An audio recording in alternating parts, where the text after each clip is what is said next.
Hello everyone, and welcome to the Synology Partner Online Training. We have an awesome topic for everyone here today, going over some tips and tricks for how to secure your Synology NAS.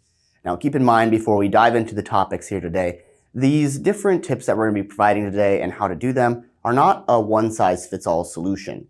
Now you might be in some sort of organization or in a certain type of vertical that has different compliance or policy rules that would change some of these settings. But oftentimes, for most users, you're going to want to set up at least some of these different features that we're going to go over today. Quick introduction, my name's Cody. I'm a product manager here at Synology, and I'll be your guide for this one this time around.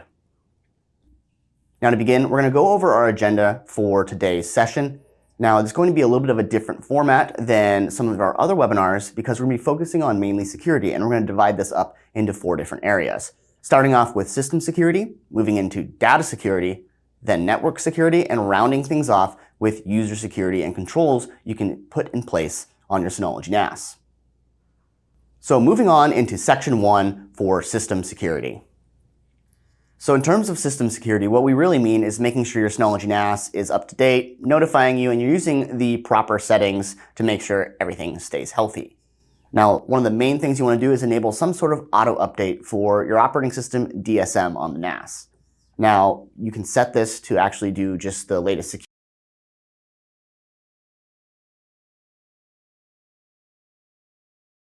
and resellers. Go ahead and reach out to sac_sales@synology.com, and we can get you in touch with your technical account manager. And lastly, if you have some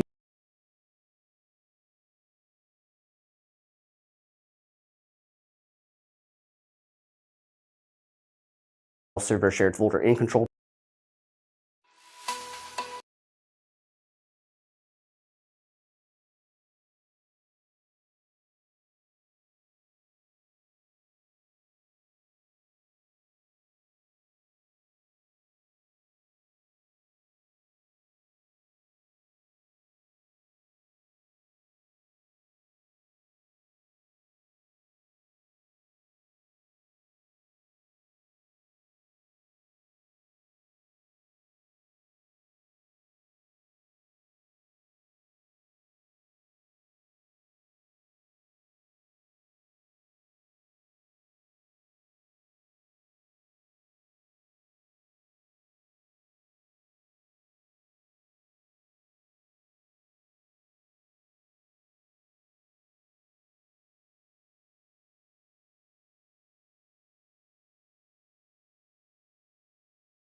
Hello everyone, and welcome to the Synology Partner Online Training. We have an awesome topic for everyone here today, going over some tips and tricks for how to secure your Synology NAS. Now keep in mind, before we dive into the topics here today, these different tips that we're going to be providing today and how to do them are not a one-size-fits-all solution. Now you might be in some sort of organization or in a certain type of vertical that has different compliance or policy rules that would change some of these settings. But oftentimes, for most users, you're going to want to set up at least some of these different features that we're going to go over today. Quick introduction, my name's Cody. I'm a product manager here at Synology, and I'll be your guide for this one this time around. Now to begin, we're going to go over our agenda for today's session. Now it's going to be a little bit of a different format than some of our other webinars because we're going to be focusing on mainly security, and we're going to divide this up into 4 different areas. Starting off with system security, moving into data security, then network security, and rounding things off with user security and controls you can put in place on your Synology NAS. So moving on into section 1 for system security. So in terms of system security, what we really mean is making sure your Synology NAS is up to date, notifying you, and you're using the proper settings to make sure everything stays healthy. Now, one of the main things you want to do is enable some sort of auto update for your operating system DSM on the NAS. Now, you can set this to actually do just the latest security updates, the latest version of DSM, or you can completely bypass it and just be notified that there is indeed an update. We recommend at least making sure that you have auto updates for the latest security patches. You also want to make sure you're subscribed to the Synology newsletter, which you can do on your Synology account on the Synology.com website. This will keep you informed on changes coming to the Synology ecosystem in the future. Next, you want to actually enable notifications, and you can do so for email, text, or push notifications to your device. Now, this is going to let you have notifications for system events, like if there's an update, for example, if there's other errors going on with maybe hard drive health, for example. Lastly, you want to make sure you deploy an uninterruptible power supply, or UPS. Now, this is not just a surge protector, this is a battery backup for your NAS and other critical systems you might want to run off of this battery backup. What's great about this solution is in the event of a power outage, the battery power will kick on and the Synology NAS can continue running for a period of time. Now, if that battery runs out after a specified period of time, the Synology NAS can unmount your actual volumes on your system and then perform a graceful shutdown when that battery does actually run out. Now, if the power comes back on before that battery starts to deplete to that level, then of course the Synology NAS will just kick on back to normal power and everything just keeps running. So let's go ahead and check this out. So here we are on our main Synology NAS for today, and we're going to first actually configure automatic updates for DSM. So to do so, we're going to open up Control Panel, go to the 3rd row here for System, and go to Update and Restore, and click on the Update Settings button. Now on this menu here, you're going to be able to change some of the different update settings for DSM. We definitely recommend at least installing important updates and other things that fix critical vulnerabilities. You could also do automatic updates to install the latest version of DSM to get all of the greatest features that are going to be available in new versions. You could also notify yourself, but we definitely recommend at least doing the top option, and you can schedule these updates if you need to. Next, we're going to go into notifications and begin setting these up. You could have this applied to your Synology account and sign in at the very top, but we're going to go to another email address, the next tab down, and actually enable our Gmail address as the sender for these different notifications. So once we have this all logged in, we're going to then add recipient profiles for these different notification rules that we set, which is a new feature inside of DSM 7.2. So when we click add, we're going to be able to choose what rule these different email addresses will receive. There's some default ones for warning and critical, so I'll have the critical warnings be sent to a different email address for myself in this case. Now in the email field right below the rule option, you're going to be able to add multiple email addresses here. Again, that's a new feature inside of DSM 7.2. So you can send it to multiple different stakeholders, different teams on your IT team, and different aliases if you need to. Now, once that's all applied, we have my email address receiving the critical rules for this actual environment right here. We're then going to go to the rules option on the top, that tab right here, and actually begin reviewing some of these rules. So these warning and critical rules here are actually default on the system. If you need to see what they apply to, you can click the View button right at the top, and you can see all the different notifications you would get by being a recipient of this rule. So since this is a critical rule that's default, all of the critical options you see listed here are going to be included. You could also review the all one here. This is basically all the different notifications. You can see which ones these apply to, and of course, it's pretty much all of them in this case. Now, after you're done reviewing these other default ones, if you need to, you can also create additional new rules and have that be just specific warnings and notifications if you need to. So you can drill down in here and actually apply a custom rule set if you need to for your services. Now, after we have all those notifications set up, we can go into hardware and power and go over to UPS. This is the uninterruptible power supply option. You enable it with this checkbox and choose your UPS type. Usually either a USB or an SNMP UPS, and this information bubble will tell you the differences between all of them. Next, we want to go ahead and make sure we're subscribed to the newsletter. So to do that, we're going to go to Synology.com and actually sign in to our Synology account. Now, once we do so, we're going to be greeted with the main overview page for our Synology account on Synology.com. You're going to see some different devices with their serial numbers paired to the Synology account, for example, and any other things that you might need to do in terms of security. On the left-hand side, you're going to see you have other details about your profile, devices, maybe some subscriptions you're actually subscribed to in C2, for example, and you can also get support if you don't have access to your actual NAS. Let's say it's inaccessible. But for us, we're going to go up to the icon on the top right and go to Manage Profile. Once this loads, you want to go down to the Preferences card. It's the third one down here. And whenever you click Edit, you're going to be able to actually subscribe to all the different newsletters and also other notifications for other applications. So you'll actually see that I'm not subscribed to the Cloud Solutions newsletter, so I'm going to want to do that because I have some C2 services I'm subscribed to. And likely the security advisories, I want to make sure I get the cloud services for that also. We're going to hit Apply, and then that means we're going to have all of the different newsletters and information Synology wants to send us. Moving on to Section 2 for data security. For data security, what we mean is actually taking care of your storage media and the data that will reside upon your storage media, like your hard drives or your SSDs. So first, you want to make sure you use a redundant RAID type because drive failures happen and SSDs have a specified lifespan. So you want to use a redundant RAID like RAID 1, 5, 6, 10, Synology Hybrid RAID 1 or 2, or Synology RAID F1, which is specifically for SSDs. You also want to make sure you're scheduling smart testing for your drives, which will provide insights. You can set this to be quarterly or even monthly, depending on the policies for your organization, and it will give you valuable insights into the health of your drives, like bad sector counts on a hard drive, for example. Next, for your actual data that resides on the storage media, you want to enable data checksum for your shared folders where your files and other media will actually reside. You can actually keep data healthy by preventing bit rot using this checksum, and that's all thanks to Synology's file system, which is BTRFS. Next, now that you have data on your Synology NAS, you want to make sure you're using some combination of our backup suite, like snapshot replication or a backup program like Hyper Backup that Synology offers. This will help protect against ransomware as well as human errors which are inevitable in a business setting. Next, you want to also take a look at some of our new data security features that are available in DSM 7.2. There's write once, read many storage, and also immutable snapshots. We just had a webinar on these two different new features not too long ago, so go ahead and check that out for more information. We will be briefly touching on immutable snapshots in a moment. There's also volume encryption, which allows you to encrypt everything on the volume on your Synology NAS, from shared folder data all the way to LUNs and even package files on top of that. So let's check it out. So here we are on our main Synology NAS, and we're going to begin actually building out our RAID array. Keep in mind we're on a 2-bay device to start. We'll move into a larger one in a little bit to discuss some other features.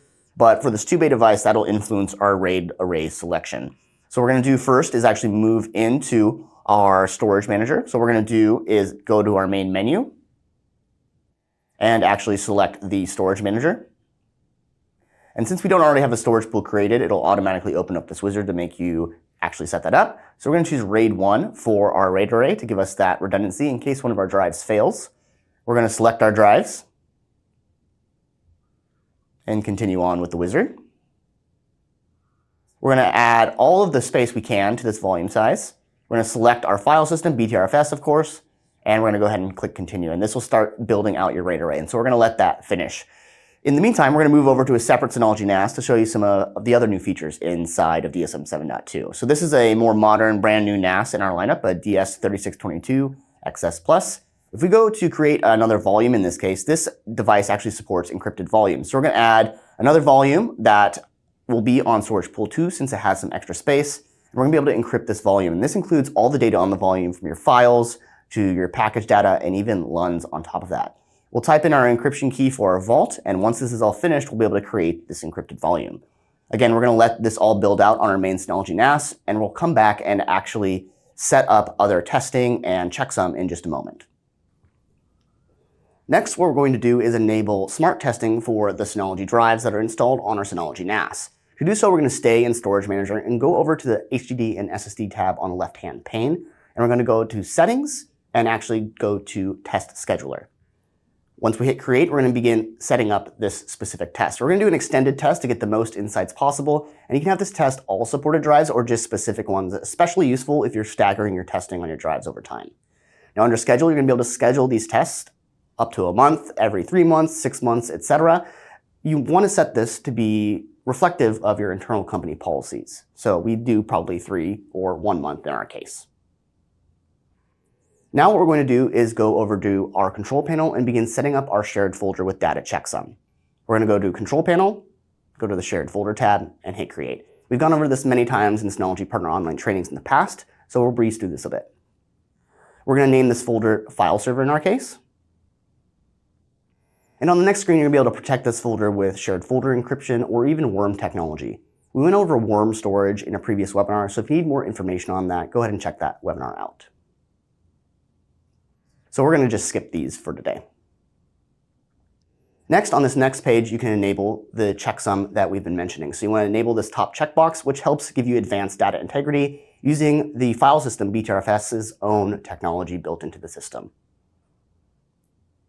Now, once we've finished with this wizard, this file server shared folder is available for usage. If we expand the file server shared folder in Control Panel, you'll be able to see what kind of settings are applied to the shared folder, so you can verify that data integrity protection is enabled. Next, now that we have file server data actually on the Synology NAS, we want to make sure we have backups available for the system. We have a whole suite of Synology backup solutions installed on this platform. We're going to be focusing on snapshot replication and hyper backup today. Now in snapshot replication, under snapshots, you'll be able to set up a snapshot schedule for your shared folders. You can enable this schedule and do immutable snapshots and have a protection period from typically 7 and 14 days, but you can go up to 30 days if you need to. Again, we went over immutable snapshots at length in a previous webinar, so check that out. You also have options for replicating your data off-site to another Synology NAS if you have a secondary site and another device available. That would just be the next tab down on the left-hand side. And that would be where you can create your shared folder snapshots in that case. Lastly, you have hyper backup. You can use this platform to take your file server data and back it up offsite to a third-party cloud provider, or Synology C2, for example, giving you the most flexibility for backing up your data off of the Synology NAS system. Moving on to section 3 for network security. With network security, you may be familiar with a lot of these different settings we're going to discuss, especially if you're trying to secure other network devices in your environment, like IP cameras, for example. With any device, like a Synology NAS, IP cameras, etc., it's always good to change your default login ports, like the login ports for DSM, your operating system, and any login ports for applications like Synology Drive. You also want to make sure you auto-block brute force login attempts for both the user accounts as well as for specific IP addresses those login attempts are coming from. After it reaches a certain threshold, you can lock down that account and ban that IP address. These excessive attempts can oftentimes reflect bot activity. You also want to make sure you implement an SSL certificate and force HTTPS connections, which helps guard against man-in-the-middle attacks, as well as make sure you have a secure connection. Next, there's also a firewall on your Synology NAS, which will help you control security over NAS traffic going to your Synology NAS. You can also implement a firewall for your network at large on top of that, using another third-party component. Now, there's some other network security settings you can enable on your Synology NAS. In DSM 7.2 specifically, there's SMB auto block to help guard against brute force attacks over a mapped network drive, for example, and also a Quick Connect global IP ban, which is actually built into Quick Connect now. So you can actually have blockage of different IP addresses through Quick Connect if they attempt to log in too many times. Lastly, you can use third-party components like a Synology router to do a VPN or some other third-party VPN device like a different firewall, for example. So let's check out some of these settings. So here we are on our Synology NAS, and we're going to enable a lot of those security settings right now. Now, we're going to move back into Control Panel because that's where a lot of these different settings live. We're going to start off in login portal so we can change the login portals for different applications and DSM. So we're going to change these ports for DSM away from 5001 and 5000 to some port that makes sense for us that isn't already occupied by some other service in the system. We're also going to enable automatically redirect HTTP connections to HTTPS so that we have a secure connection, especially whenever we get that certificate enabled. Now, once we've done that, we're going to move over to the Applications tab. This is going to be where you can change the default login ports for specific applications. This is going to be so that you can log in directly to the application rather than going through DSM. So we have File Station. This would also work for Drive, Surveillance Station, for example. So as we edit this, we can change these ports here to something that makes sense for us. And you can also add an alias for this login portal if you need to. And that address would be reflected right under this field here, as you see there. You can also set up a domain for this login portal if you wanted to, a customized domain. Once we finish all this up, we're going to move over into the Security tab on the left-hand side to begin enabling some other settings. So as we move over to the Security tab here, what we're going to do is first enable account protection. So we're going to move over to the Account option, the second tab. Now you're going to see two-factor authentication. We'll get back to that in a bit in a later demo. But under account protection, you can actually do auto block for accounts. In case a specific account is getting brute forced frequently, you can have this lock it down, which is another good step for network security. Next, what we're going to do is move over to firewall to begin setting up some firewall rules. Just kind of go down the line here. So in the firewall tab, we're going to enable firewall and click edit rules and begin setting up some firewall rules in our case.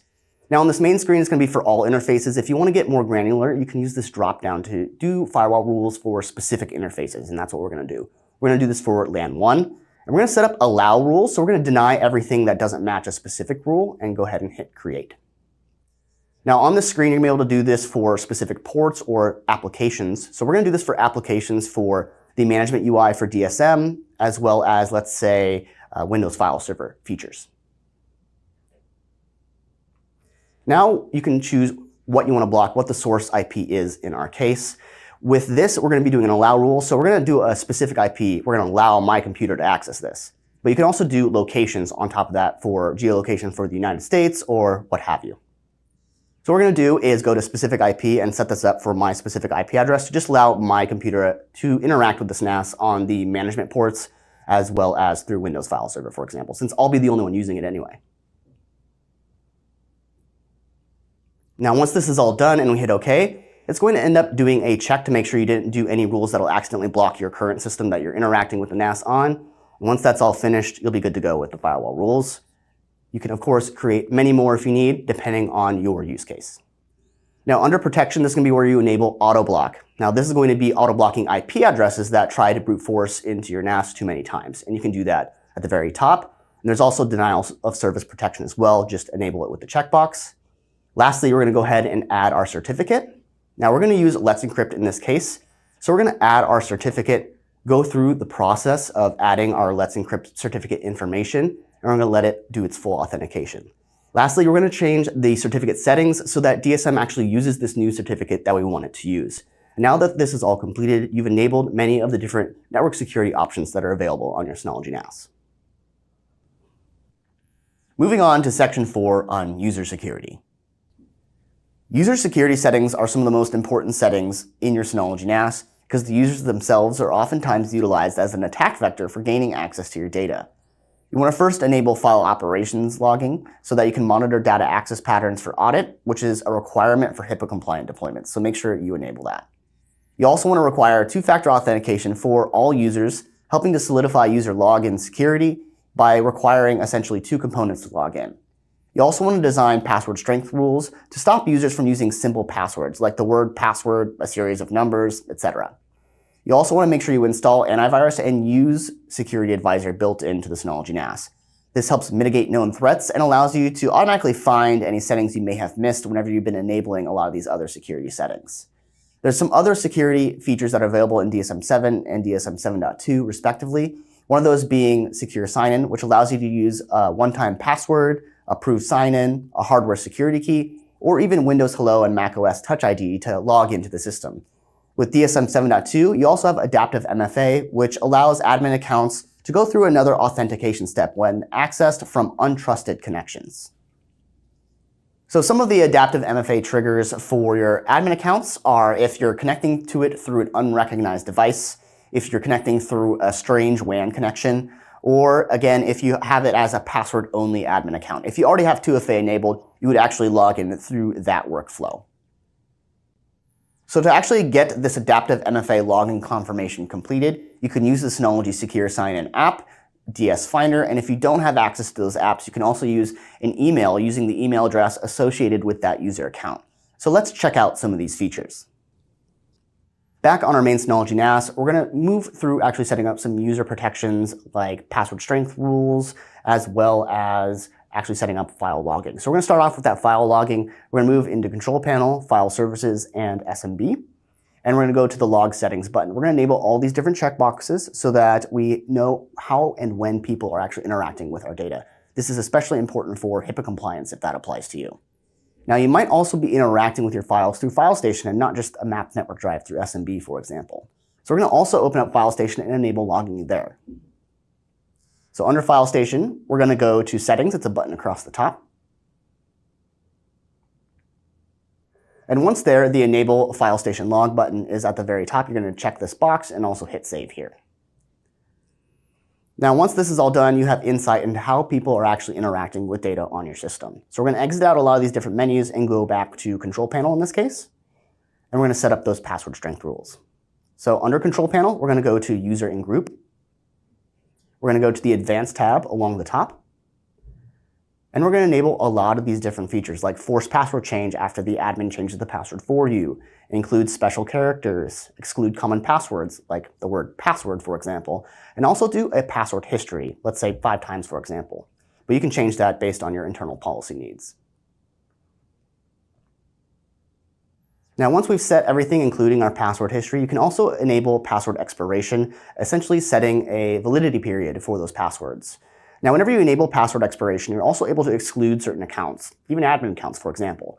But for me, I'm going to go ahead and disable this option so that even I have to be following these specific rules. Now, once all of these different settings meet your needs and you set up notifications for password change, then you should be good to go with your password rules.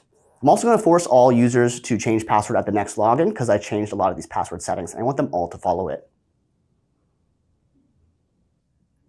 Now that we've set up file logging as well as password rules, we're going to move into both antivirus as well as security advisor. So we're going to exit out of Control Panel because these are different modules in this case.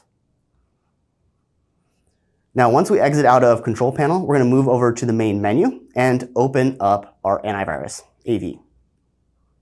So Antivirus Essentials is our AV package that's included with the Synology NAS and Packet Center. And you have the ability to do things like a system scan, a custom scan, or a full scan of the entire system. For us, we're going to schedule a full scan in the system. So once we are ready to go, we're going to move into Scheduled Scan and actually begin setting up the schedule for this AV scan. So we're going to hit Create, and as mentioned, we're going to just do a full scan. And you can have this run daily or specific days if you need to, and you can schedule it at a specific time. Once we hit OK, this schedule will run as we set it, and we will have antivirus results at that specified time each and every day in our case. Next, we're going to move to Security Advisor, and we're going to run a scan here based on a scan for work or business in our case, because that's how we're actually going to be using the Synology NAS. So we're going to choose the For Work and Business option. And we're going to let this scan run, and essentially it's going to give us any warnings if we miss some settings during this whole process. For example, server signing. And you can actually change the setting in advanced settings under SMB, and you can force this setting to help clear this warning here. So that's how you set up some of the different user account protections. We'll be back in just a second to actually set up things like 2FA for our users. So what we're going to do next is actually go ahead and set up our two-factor authentication for all of our users. So to do so, we're going to open up the Control Panel once more, and we're going to go to Security right here and go to the Account tab. Just like before, you're going to be able to see some of the things like account protection, etc. And this is where the adaptive MFA settings also live. But we're going to enable two-factor authentication for all users in our case. When we hit Apply, we'll have an option to set this up now, and we'll go through this wizard as well. So what we're going to do first is download the Synology Secure Sign-In app using your App Store for Apple or Google Play, of course. And once you have that, you're going to be able to scan this QR code in the app and then type in your one-time password here. And once you do that, your device is now paired back to secure sign-in and can be used to log in to your Synology NAS using two-factor authentication. So once we're all done with this wizard, we're going to go ahead and click Done and close out of some of these menus here. Now, one thing I wanted to point out is all of these settings actually exist under the person icon and under Personal. And if you go to the Security tab here, you're going to be able to change some of your two-factor authentication settings. Now, if we actually click on the two-factor authentication button, we're going to type in our password, of course, and we can also change some other settings here, like being able to do approve sign-in for specific devices, add a hardware security key like Windows Hello or macOS Touch ID, a YubiKey, etc. And you can do so in this menu. Now that we have all of these settings implemented on our Synology NAS, we have taken many steps to secure this device for access. So we went over quite a bit today. Let's go ahead and recap and go over some next steps. In today's session, we went over many different security features available on your Synology system, from system, data, network, to even user level security. Now keep in mind that your organization may need to meet different internal policies or other compliance regulations, so that could change some of the settings you saw here today. If you need help past what this webinar provided, go ahead and check out our Synology Partner online training page. There's hours and hours of video content there. And also check out our knowledge base. There's step-by-step guides on all kinds of Synology packages there. On top of that, if you need help past what those resources provide too, go ahead and send us an inquiry, and our highly trained inquiry team will get your questions answered. Business users, of course, reach out if you have your own internal IT team to onboarding@synologyamerica.com, and we can get you some additional help. On top of that, channel partners and resellers, go ahead and reach out to sac_sales@synology.com, and we can get you in touch with your technical account manager. And lastly, if you have some UK offices or clients, go ahead and reach out to our UK team at uk_sales@synology.com. And with that said, thank you so much for tuning in, and we will see you next time.